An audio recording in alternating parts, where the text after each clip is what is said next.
Could we switch the video, please? Perfect, thank you.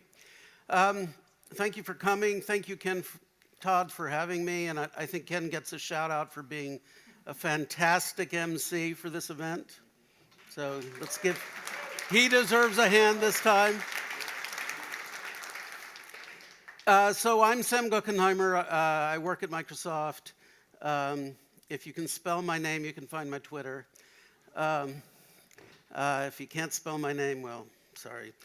I've been at Microsoft a while, like 15 years, but I'm here to tell you an experience report that's really about the last 4.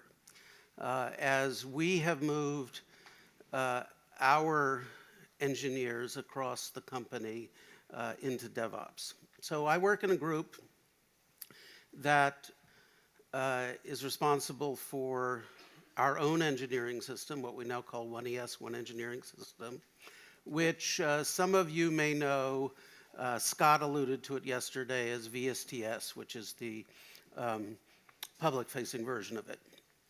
I've written a few books. They're mostly not worth reading anymore. However, I do also curate a website which you can get to from the short link, aka.mswec.devops, which is about our DevOps practices at Microsoft. There's a longer URL behind that, which is going to change, but the short one's going to stay the same. So I don't know how many of you remember Microsoft's org chart. This was circa 2011. Now, I've often been overruled when I've shown this to people and they've said, no, that's our org chart, but believe me, this is how it was published in 2011. And we had a culture back in those days, and this went back a couple decades, that every division would do its own engineering thing. So the notion was if we let them all do their own thing, then they'll be able to go faster, they'll be more effective, they'll do what they need for their business, yada, yada, yada. The reality was we created a culture in which no reuse would go unpunished. And no one could move around, and everyone was spending time on craft, and work was duplicated all over the place. You want an XML parser? Go write one. We only have 300 already, but write one because you can. It's more lines of code. That's good. Gives us more to maintain. Job security. You know, you want a tree grid? Go write one. Give us another few hundred. Now, we had a very fortunate leadership change a few years ago. And one of the things that happened under the new senior leadership team that Satya leads was a decision that this idea of everyone going off and doing their own engineering system was not working, that we wanted to foster a culture where we could do open inner source, where we could participate in external open source, where code could be reused, where engineers could move around, and in fact, where the most important metric was engineering satisfaction. The degree to which this is authentic for Satya was illustrated in one of his monthly town halls, where he, stands up with a few people, does a topic of the month for 20 minutes, and then open Q&A for an hour. And when Windows moved onto the One Engineering System and moved from this archaic internal hierarchical version control called Source Depot onto Git under 1ES, that was the topic he featured that month. And it was all about making our engineers better. We have, this chart's a little old. It shows our growth to 75,000. There's kind of a maximum when you talk about internal users. It's edged up to 80,000 since then, but it's kind of flat. Now we're no longer focusing on growth. We're focusing on satisfaction. how happy are the engineers using it. So you switch from a period when you're interested in acquiring customers to one in which you're interested in delighting them. So the vision for one engineering system was that we wanted a North Star where all the source would be available to everyone. Anyone could make improvements to anything in the company. All of the company IP would be reusable. Anyone could reuse something from anywhere else. People were rewarded, engineers were rewarded for doing stuff that got used a lot, not for doing a lot of stuff, but for the importance of what they did. And where we could embrace DevOps values like no lag time from a change to production in customers' hands. Build and test time could be proportional to the amount being built and tested, and devs could move around. Now, our idea of DevOps is one in which the definition of done is that your code is live in production worldwide, collecting telemetry that will support or denigrate the hypothesis that led to those changes. So everything is instrumented from the beginning. Everything is thought of as a hypothesis. Everything is ready to be, everything's treated as an experiment, and the experiment produces validated learning. And when it produces the results and impact that you want more of, you persevere. And when not, you learn. So what I thought I'd do is show you this in terms of the life of a change, what it actually looks like to work with this. And so this will be, sort of putting the microscope in tightly and watching what happens, and then I'll draw back to the bigger organizational learnings. So what I did is I'm live connected to our engineering system. I'm looking at the dashboard of one of our feature crews. Think of that as a squad or a scrum team, whatever your favorite word is. You can see there up here, 9 of 13 members. There are 13 members, 9 showing in this little widget. It's sprint 134. We started our renumbering back in 2010, and we do 3 weekly sprints. We found that works best with our geodistribution. It's empirical. I can't tell you any magic about that.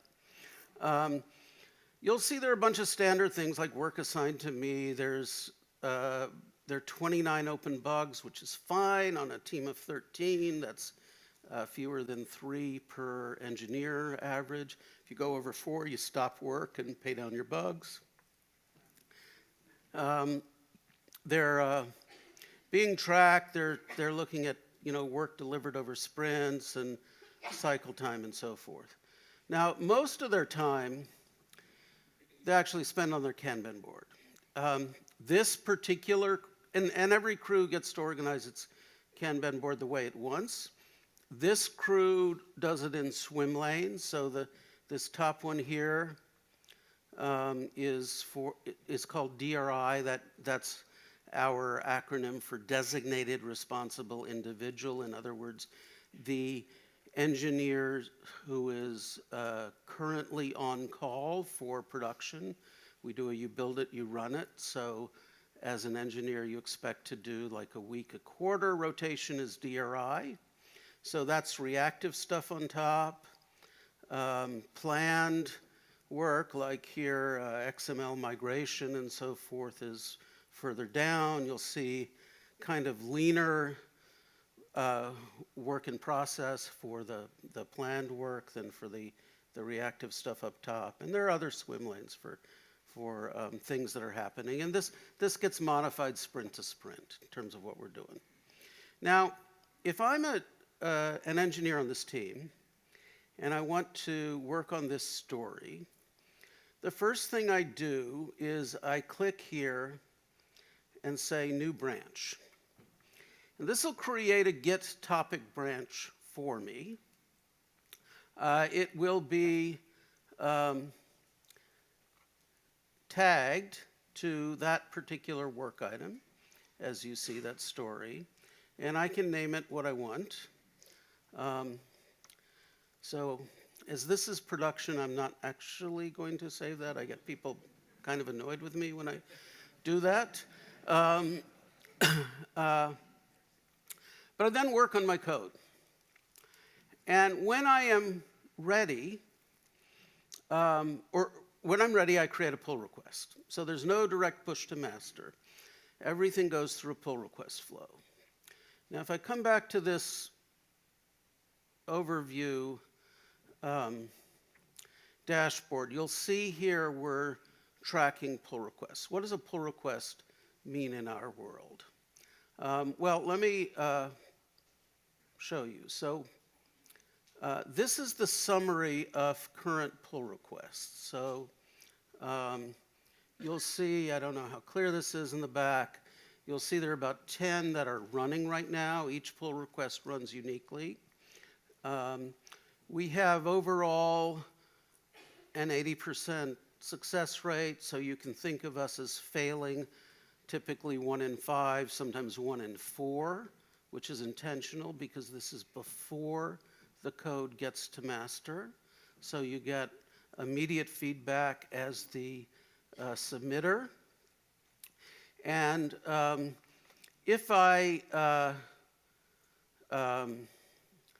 let's look at one of these. So if I look at a pull request,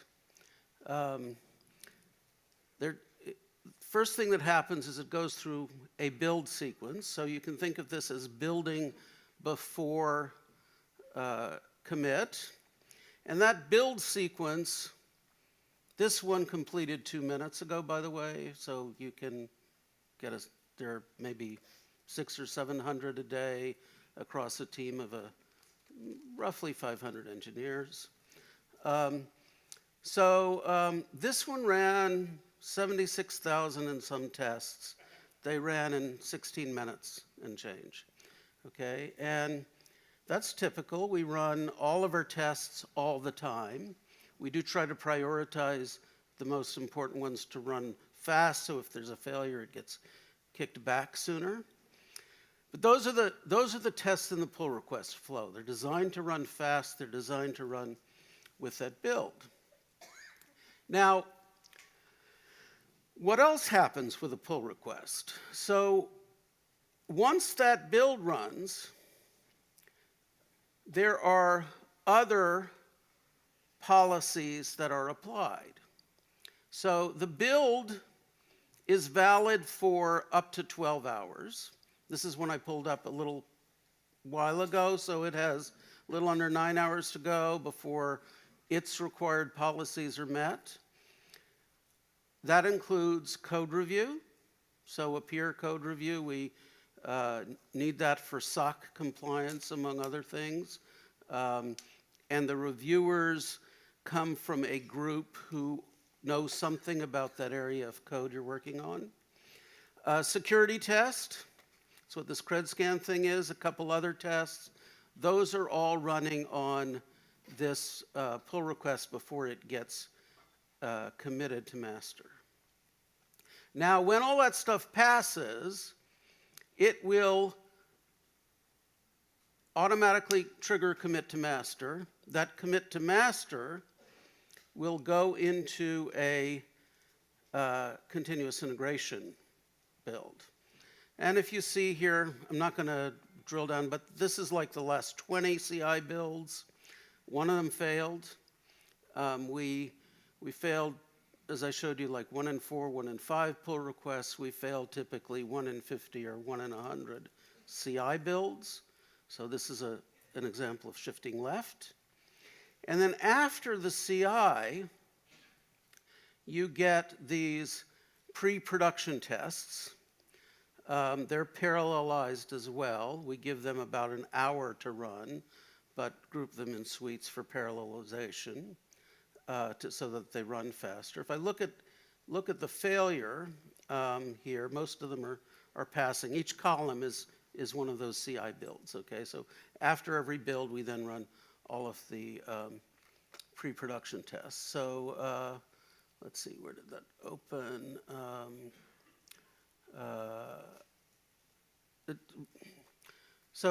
You get a little summary here. I won't take the time to show you everything that happens with a failure. Then when the pre-production tests pass, the changes move on to production deployment. Now, we are running this service in about 15 data centers around the world. This is one view where each deployment triggered is a row, and you can think of each column as a data center, more accurately an Azure Scale unit. And there is a progression. And I don't actually need to be notified of something right now. And you can see that there are actually 3 builds running in parallel in different data centers. 4 have been triggered in the last day. If I want to see this a clearer view, I can look at the editor or status view of how these go. And this is one way we do progressive deployment. So one of the things everyone worries about with blue-green or other techniques is minimizing the blast radius. We do that by having deployment rings that you can think of as groupings of these data centers or scale units. We go to our canary first, that's this ring 0, then to the data center with the smallest external user count, then to the ring 2's the largest external user count, ring 3 the highest latency, and then to the rest, and you can see this is in progress, and I can see the status of the deployment of this particular build across each of those rings. Now, the other thing we do for progressive exposure, if I click on my little avatar here and click on preview features, you'll see something similar to what LaunchDarkly talked about in their tiny sponsor pitch, the idea of using feature flags. So in addition to controlling exposure by where deployed, we control it by to whom deployed. And that happens initially based on the organization and then the individual. And I have opted into these particular feature flags, or these preview features more accurately. And I can say I want to opt out of these new Agile hubs, and I'll be prompted, what don't you like? Which gives us some feedback. And doing this kind of thing allows us not only from a health standpoint to control the blast radius, because we can always flip between the preview version and the GA version of a feature. This also allows us to set criteria like, in order to go GA, generally available out of preview, we need 95% opt-in. So it gives us a measure of how happy we are making our users by watching their behavior on the flags. That's a very quick sort of vignette by vignette view of how a change goes to production. So that's what I work with as an engineer in this engineering system. Now, getting this to work at Microsoft scale had some bumps. One of them was Git. We had to fix Git. We have this, well, okay, I'll use the word legacy product called Windows, whose largest repo is 270 gigs. Git wasn't really designed for that. For example, a Git clone on that repo with standard Git takes about 12 hours, unless your laptop goes to sleep, or there's a burp in the wireless, or anything else, in which case you start over. So what we did is we did a whole bunch of changes to give us basically a 300x performance improvement in Git. This we've now contributed back to the community as GVFS, the Git Virtual File System. And it lets you work with these very large repos.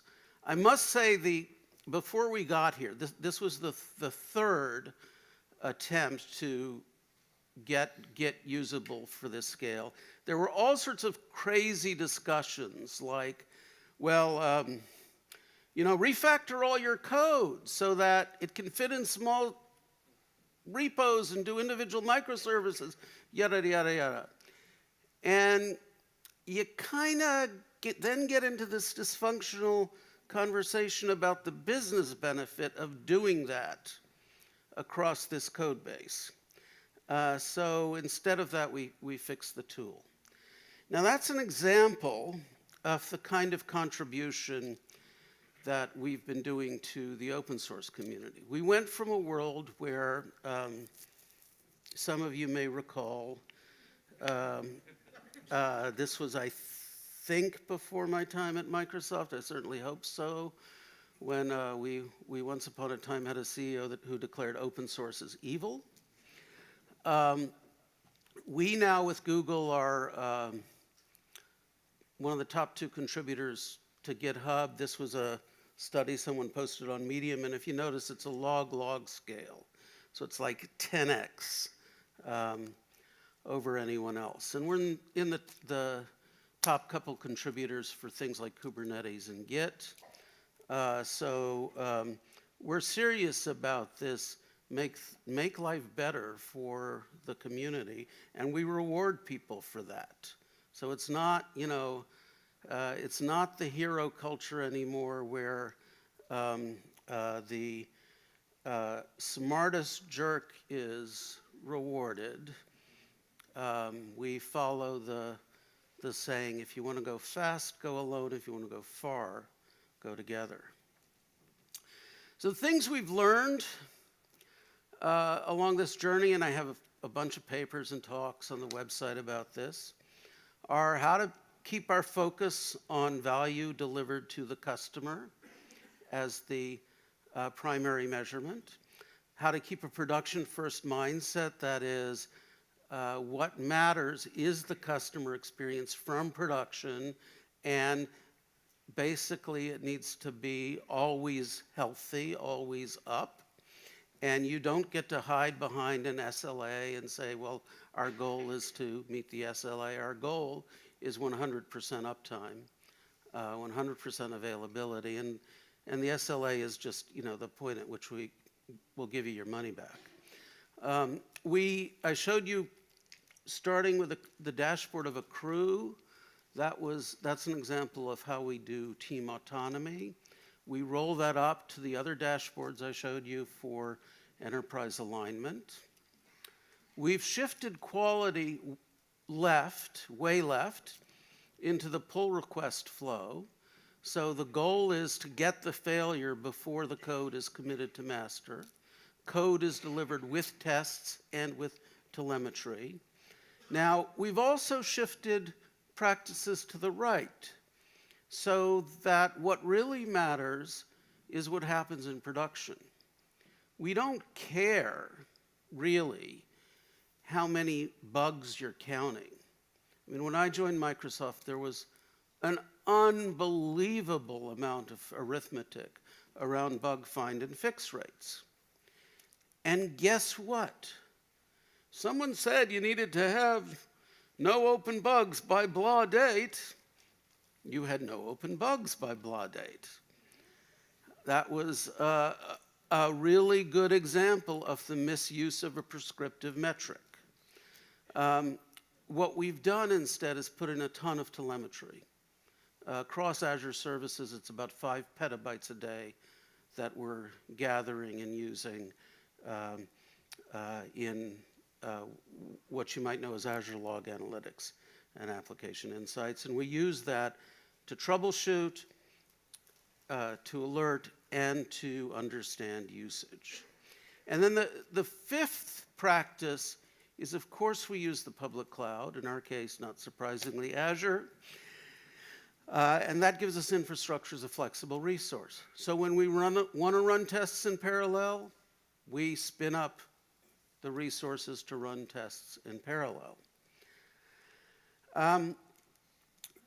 I touched on the DRI notion. We always think live site status is your top priority. We all do rotations on live site. We also have responsibility that we distribute across the org to pair up with customers. So we have this notion of top customer champs, and you get on their issues as well. Anything that happens in live site, a live site incident is not closed until we have the repair items so that it does not happen again. This might mean new error handling, new tests, changes in process. We track how actionable the alerts are. We used to have, for one incident, you'd have like 100 alerts. And then you'd have to have a human being go through 100 alerts in order to figure out, oh, that's the important one. And therefore, I need to get this DRI. We don't do that anymore. We have the machine contact the DRI, and we track how accurate that process is, that algorithm, to get to the right engineer at the right time as one of our engineering metrics. So how well is it working? Well, this picture is fairly old now. It's 3 or 4 years old. It's a team room. We put our feature crews in team rooms so that the people you sit with, you're working with on the same thing. We assume Conway's law holds. You're doomed to ship your org structure in your software. So you better structure your org to be the thing you want to ship. So we have people sit together who are working on the same stuff. We keep them small. They're, pretty autonomous, self-managing in terms of what they take off the backlog. They work together for, typically 18 months, and they build it, they run it. Now, how do we get these feature crews? Well, at roughly this 18-month boundary, we let people select where they want to work. So we centrally pick the leads, and they get up in a room a little smaller than this and say, hey, my crew's called version control experiences, or my crew's called continuous delivery, blah, blah, blah. And we're the best because, and here's what we're looking for, and you'll have so much fun because. And they get about 2 minutes. And then everyone writes down first, second, third choice on sticky notes. And we try to optimize for their preferences. We've done about 4 rounds of this. We're doing over 90% first choice. We have, for the company, a One Engineering System Day conference. Now, this is a great event. I moderated a panel this year with a bunch of VPs from around the company. My favorite moment was when Gabe Ball, who runs engineering for Windows, said, look, it was in response to a question where someone said, hey, I've been here 20-some years, and you moved my cheese, and why are you doing inflicting all these changes on us, blah, blah, blah, blah, it wasn't so bad before. And Gabe said, look, most important thing to me is engineering satisfaction. I've got a bimodal distribution. There are a bunch of people who are unhappy. There are a bunch of people who are happy and getting happier. And guess what? It's correlated to tenure. And it's the younger ones who are saying, we're happy and happier, and you're really listening to us. And that's the group I'm optimizing for, because we can hire more of them.